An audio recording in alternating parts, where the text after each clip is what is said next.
Il fait encore nuit quand un jeune roi s'avance vers la mer.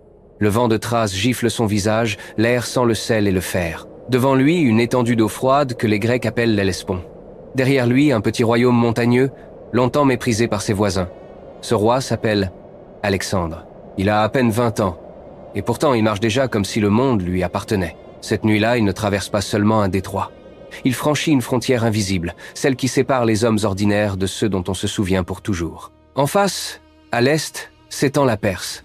Un empire vieux de plusieurs siècles, riche en or, en armée et en palais. On l'appelle l'Empire des rois. Aux yeux de beaucoup, défier un tel colosse frôle la folie. Aux yeux d'Alexandre, c'est simplement la suite logique de son destin. Il s'arrête un instant, fait jeter son manteau sur le sol et se tourne vers ses compagnons. La mer murmure, l'aube commence à blanchir la ligne de l'horizon. Dans quelques heures, ses soldats poseront le pied en Asie. Dans quelques années, le monde connu aura changé de visage. Alexandre inspire profondément. Il sait qu'il n'aura qu'une seule chance de graver son nom dans l'histoire. Alors, sans se retourner, il donne l'ordre d'embarquer. Depuis des générations, les Grecs vivent dans l'ombre de la Perse. Les cités d'Athènes et de Sparte ont déjà affronté cet empire venu de l'Est. Aux Thermopyles, un petit contingent a tenu tête à une marée humaine de soldats perses durant 3 jours. À Salamine, les trias grecs ont brisé la flotte du grand roi dans un détroit étroit. À Platée, les hoplites ont fini par repousser l'invasion. La menace a reculé, mais elle n'a jamais totalement disparu. Les Grecs se souviennent des temples incendiés, des statues renversées, de l'acropole en flammes. La peur s'est changée en ressentiment, puis en désir de revanche. Dans ce monde fragmenté, chaque cité grecque se croit le centre de l'univers. Athènes rêve de gloire maritime et de théâtre. Sparte vit pour la guerre et la discipline. Thèbes, Corinthe et tant d'autres cités ajoutent leur querelle à ce concert de rivalité. Pendant ce temps, plus au nord, un royaume longtemps méprisé se prépare à frapper. La Macédoine, terre de montagnes et de plaines rudes, a longtemps passé pour un pays de demi-barbares. Les Grecs du Sud se moquent de son accent et de ses coutumes. Mais sous un roi nommé Philippe, cette Macédoine va changer le cours de l'histoire. Philippe comprend une chose essentielle. Les cités grecques se battent très bien, mais chacune pour soi. La Perse, elle, est un empire. Vaste, centralisé, capable de mobiliser des forces immenses. Pour affronter un tel adversaire, il faut plus qu'une cité héroïque. Il faut une Grèce unie, même de force. Philippe réforme son armée.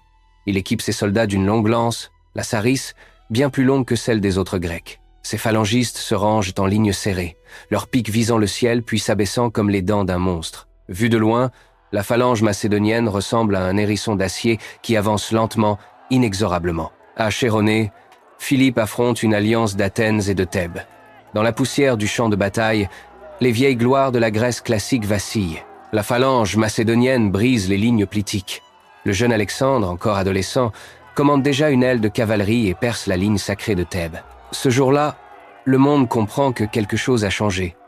Philippe impose bientôt son autorité à presque toutes les cités grecques. Il crée une alliance qu'on appelle la Ligue de Corinthe. Officiellement, c'est une coalition de peuples libres. En réalité, c'est l'instrument d'une domination macédonienne. Philippe a un projet grandiose. Unir les Grecs sous sa bannière et lancer contre la Perse une grande campagne commune. Ce rêve panhellénique semble prêt à prendre forme. Mais, au moment même où il s'apprête à le mettre en marche, une lame anonyme met fin à sa vie. Lors d'une cérémonie, alors que le roi s'avance en public, l'un de ses gardes du corps se précipite et le poignarde. Philippe s'effondre. Le sang teint sa tunique. La foule hurle sans comprendre. En quelques instants, le maître de la Grèce gît sans vie. Dans l'ombre, les intrigues éclatent. Qui a commandité le meurtre? Une rivalité de cour? Un complot persan? Une vengeance personnelle? Les historiens débattent encore. Ce qui est certain, c'est qu'un jeune prince se retrouve brusquement face au vide du trône. Ce prince, c'est Alexandre. À la mort de Philippe, personne n'est vraiment rassuré. Certains généraux macédoniens le jugent trop impulsif. Des nobles complotent déjà pour lui préférer un autre héritier. En Grèce, plusieurs cités espèrent que la disparition de Philippe signera la fin de la domination macédonienne. Alexandre comprend qu'il n'a pas le droit à l'erreur.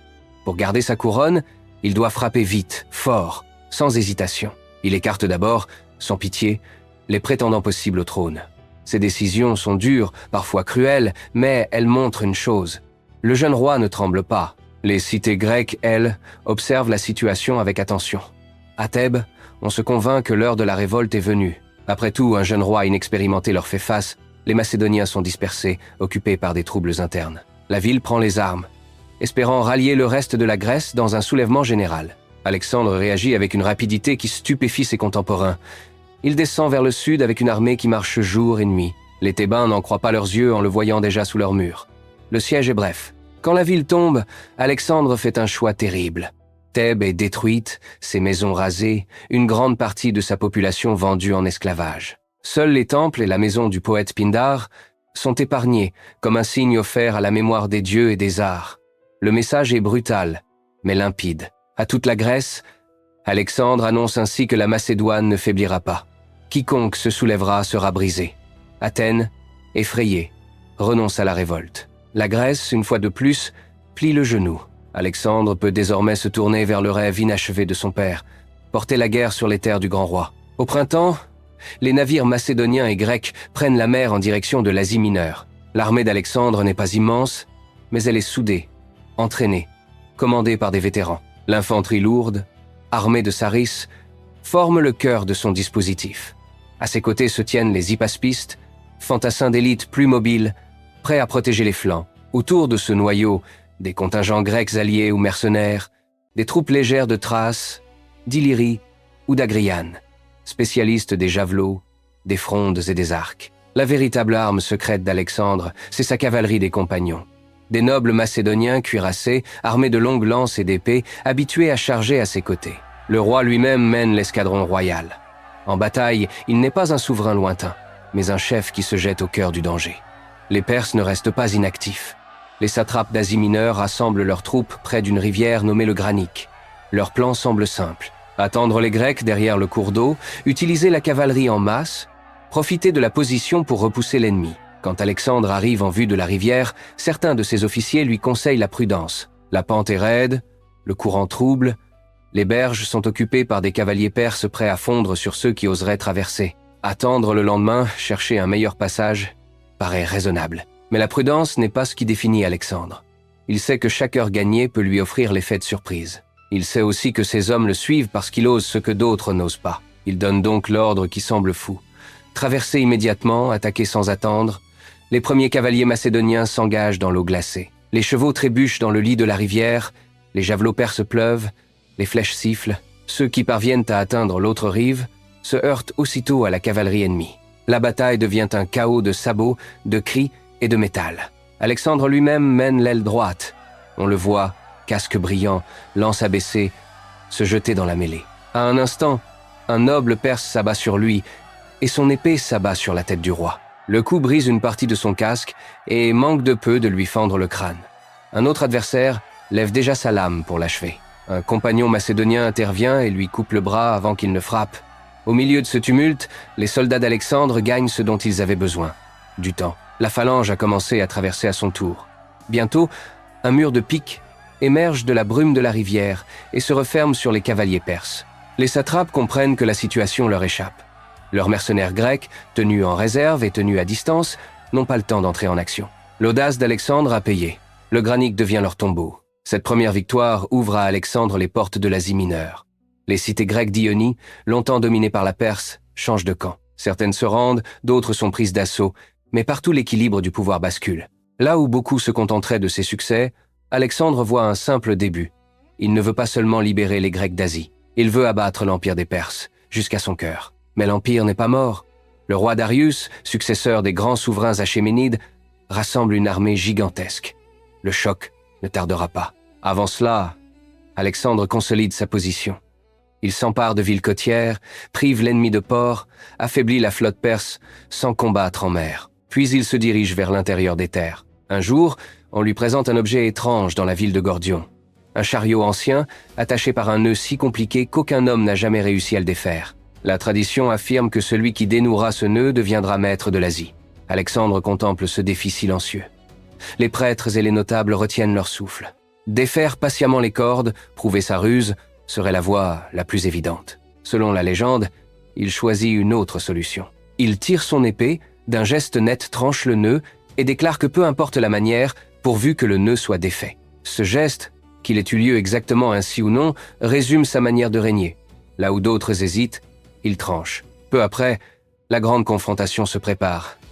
Darius avance avec une armée immense, qu'on dit 2 fois plus nombreuse que celle d'Alexandre. Les soldats viennent de tous les coins de l'Empire.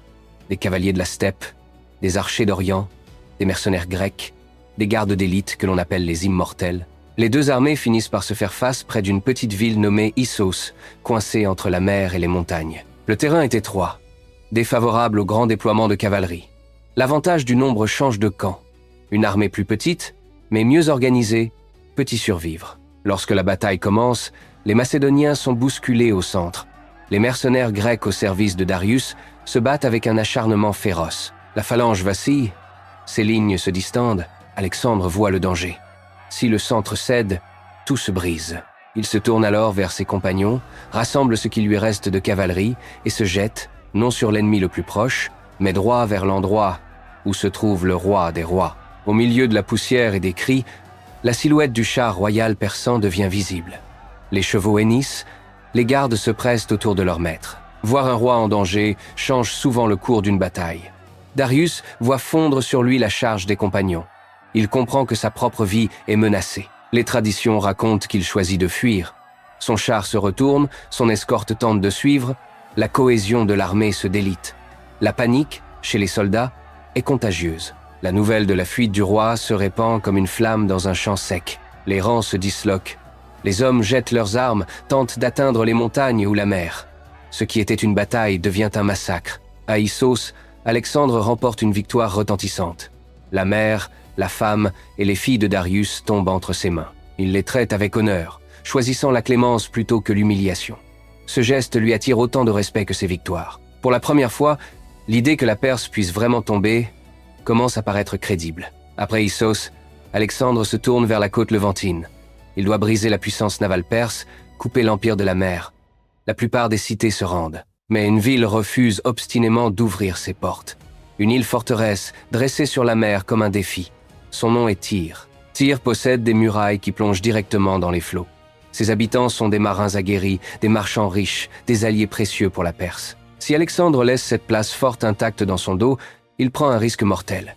Il décide donc de faire ce que beaucoup jugent impossible, transformer l'île en presqu'île. Ces hommes se mettent à jeter des pierres, de la terre, des débris dans la mer, construisant lentement une digue vers la cité. Les Tyriens contre-attaquent, brûlent les ouvrages, harcèlent les travailleurs depuis leurs navires. Le chantier avance pourtant, jour après jour, au prix d'un effort titanesque. Le siège dure plusieurs mois. Quand enfin les machines de guerre macédoniennes atteignent les murs, la colère accumulée durant tout ce temps explose. L'assaut est d'une violence terrible. Une grande partie de la population de Tyr est tuée ou réduite en esclavage. Ce drame marque les esprits. Il montre jusqu'où Alexandre est prêt à aller quand on lui résiste. Gaza tombe à son tour, puis Alexandre se tourne vers la vallée du Nil. En Égypte, l'arrivée du roi macédonien est vécue comme une libération. Les Égyptiens supportaient mal la domination perse, étrangère à leur tradition. Alexandre est accueilli comme un pharaon, un souverain légitime. Il fonde, près de l'embouchure du Nil, une ville qui portera son nom, Alexandrie. Cette cité deviendra plus tard l'un des plus grands centres de savoir du monde antique. Dans le désert de Siwa, il se rend à un oracle consacré au dieu Amon. Les prêtres, selon certains récits, le saluent comme un fils du dieu. Les mots exacts se sont perdus, les interprétations sont multiples. Mais une chose est claire, Alexandre ressort de ce sanctuaire avec la conviction renforcée qu'il n'est pas un roi comme les autres. Il se voit désormais comme l'instrument d'un destin qui le dépasse. Il ne s'agit plus seulement de vaincre la Perse. Il s'agit d'unir, sous son nom, l'ensemble du monde connu. Pendant ce temps, Darius n'a pas renoncé. Il rassemble une nouvelle armée, plus grande encore. Cette fois, il choisit soigneusement le terrain. Une plaine vaste, près d'un lieu que les Grecs nomment Gogamel. Le sol est nivelé, préparé pour permettre l'usage de chars de guerre armés de lames. Darius espère y écraser les Macédoniens grâce au nombre et à la mobilité. Alexandre sait qu'il affronte son plus grand défi. Il n'a pas davantage d'hommes que d'habitude, peut être même moins.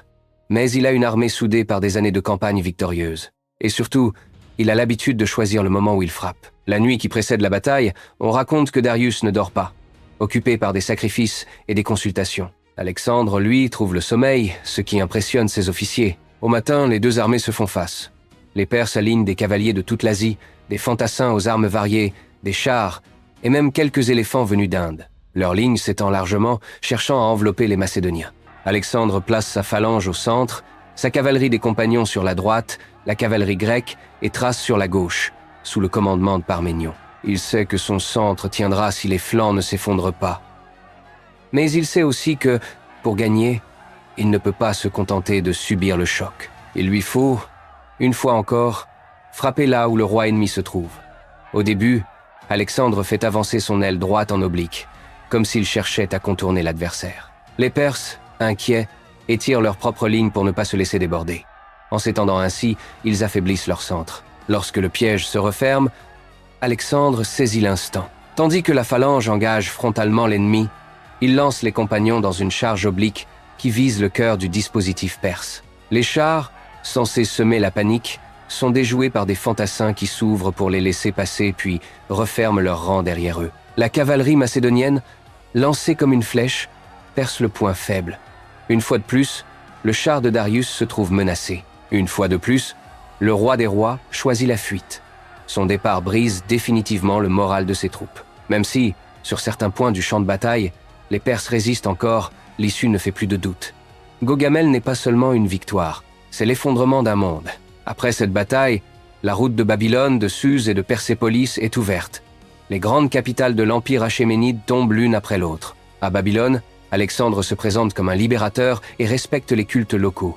À Suse, il met la main sur des trésors accumulés depuis des générations. À Persépolis, ancienne capitale cérémonielle, l'histoire prend un tournant symbolique. Alexandre avait jusqu'ici joué le rôle du vengeur des Grecs contre la Perse. Dans cette ville somptueuse, au palais orné de reliefs et de colonnes, il semble un instant hésiter entre clémence et vengeance. Selon certaines traditions, dans un banquet ivre, alimenté par l'alcool et les flatteries, il ordonne la mise à feu du palais royal. Les flammes dévorent les salles, la lumière danse sur les bas-reliefs avant de les réduire à des ruines fumantes. Beaucoup d'historiens voient dans cet incendie une vengeance pour la destruction des temples athéniens par Xerxès. D'autres y lisent un geste impulsif que le roi lui-même aurait regretté plus tard. Quoi qu'il en soit, Persépolis ne se relèvera jamais vraiment.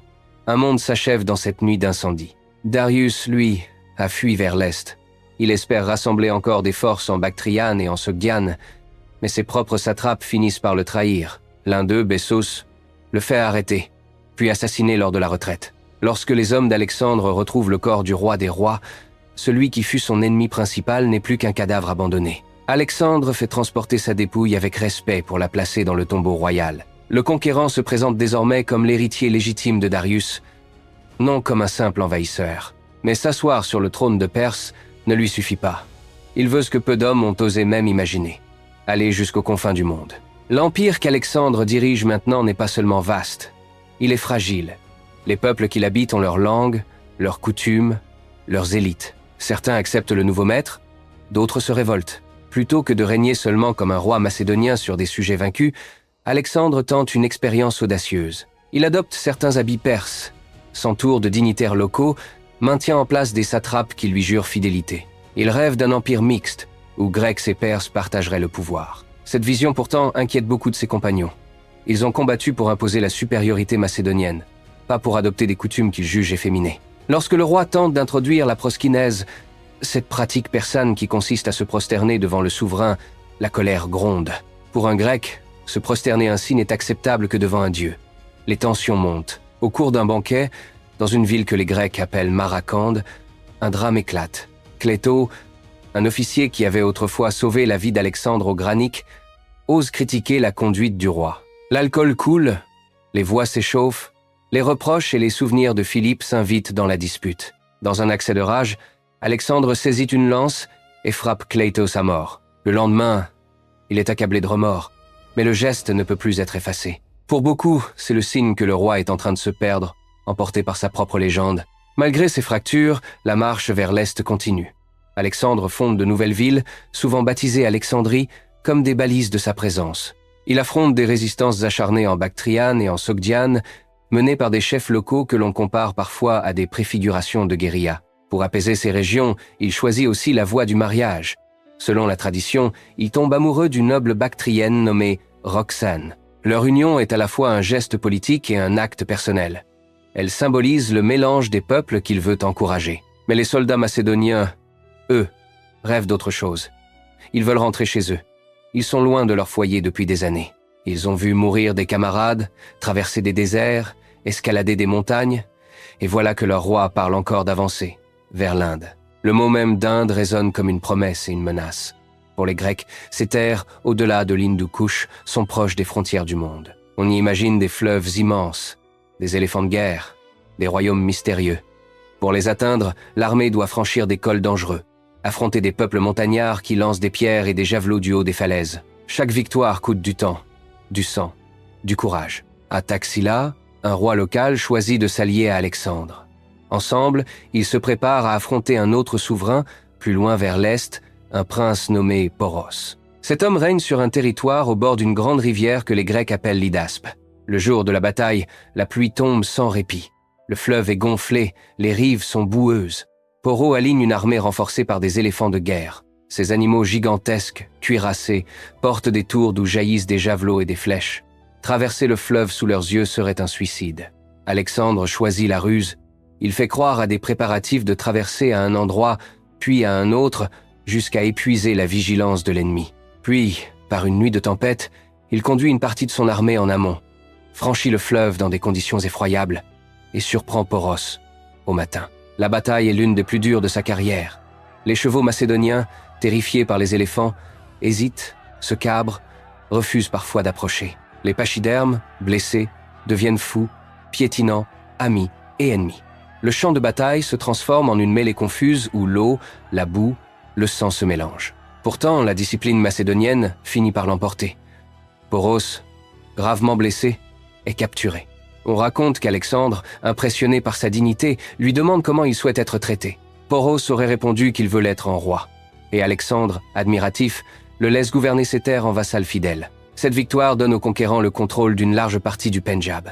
Mais elle marque aussi un tournant. Lorsqu'Alexandre annonce son intention de continuer plus loin encore, jusqu'à un autre grand fleuve que les Grecs assimilent à la frontière du monde, ses soldats ne répondent plus par des acclamations.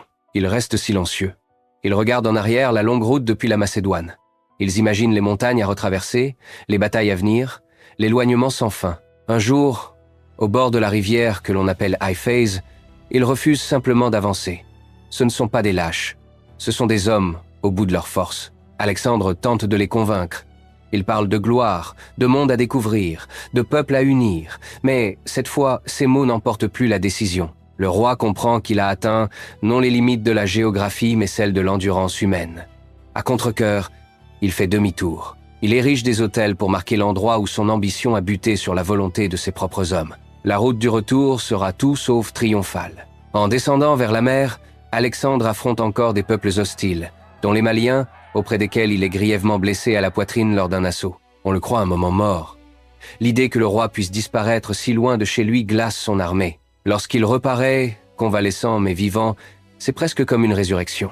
Plus tard, il décide de traverser le désert de Gédrosie, une région aride et impitoyable. Ce choix peut être dicté par la volonté de réaliser une prouesse jugée impossible, coûte la vie à de nombreux soldats. La chaleur écrase les colonnes, l'eau manque, les animaux meurent à la chaîne. La gloire laisse parfois place au simple instinct de survie. Pendant ce temps, une partie de la flotte, confiée à Niarchos, longe les côtes depuis l'Inde jusqu'au golfe Persique. C'est l'un des grands voyages de reconnaissance maritime de l'Antiquité. Alexandre cherche ainsi à comprendre comment ces mers, ces fleuves, ces routes peuvent relier son empire. Lorsque le roi revient enfin en Perse, il n'est plus le même homme qu'au début de l'expédition. Il a vu des paysages que nul Grec n'avait contemplés. Il a repoussé les frontières du monde connu pour les siens. Mais il a aussi perdu des amis, brisé des villes, épuisé des armées. Pour gouverner son empire, il tente une fois de plus de mêler les peuples. À Suse, il organise de grands mariages entre nobles macédoniens et femmes perses. Lui-même épouse 2 princesses issues de la famille de Darius. Il forme des jeunes hommes perses à la manière de combattre macédoniennes, espérant créer une armée commune. Beaucoup de ces vieux soldats voient cela d'un mauvais œil. Ils se sentent remplacés, oubliés. À Opis, sur le Tigre, la tension explose en mutinerie ouverte. Alexandre réagit avec dureté. Il fait exécuter certains meneurs, puis prononce un discours resté célèbre, rappelant à ses hommes les dangers qu'ils ont traversés ensemble, la gloire qu'ils ont partagée. Selon les sources, il finit en larmes, et toute l'armée se réconcilie dans une grande scène d'émotion. Quelles que soient les embellies de la tradition, un fait demeure. Le lien entre le roi et ses soldats repose autant sur la peur que sur l'admiration. Peu après, un autre coup frappe personnellement Alexandre. Héphaïstion, son ami le plus proche, peut-être son double, tombe malade et meurt à Ecbatane. Le roi est accablé. Il ordonne un deuil dans tout l'Empire, prépare pour lui des funérailles grandioses. La perte de cet ami intime semble le briser intérieurement.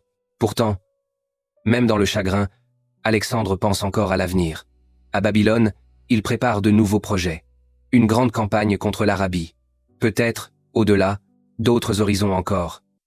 Il veut aussi organiser davantage son empire, développer les routes, les ports, les institutions. Mais le corps qui a enduré tant d'épreuves commence à faiblir. Un soir, après un banquet ou une cérémonie, les récits varient. Il est pris de fièvre. Les jours passent, sa température ne baisse pas.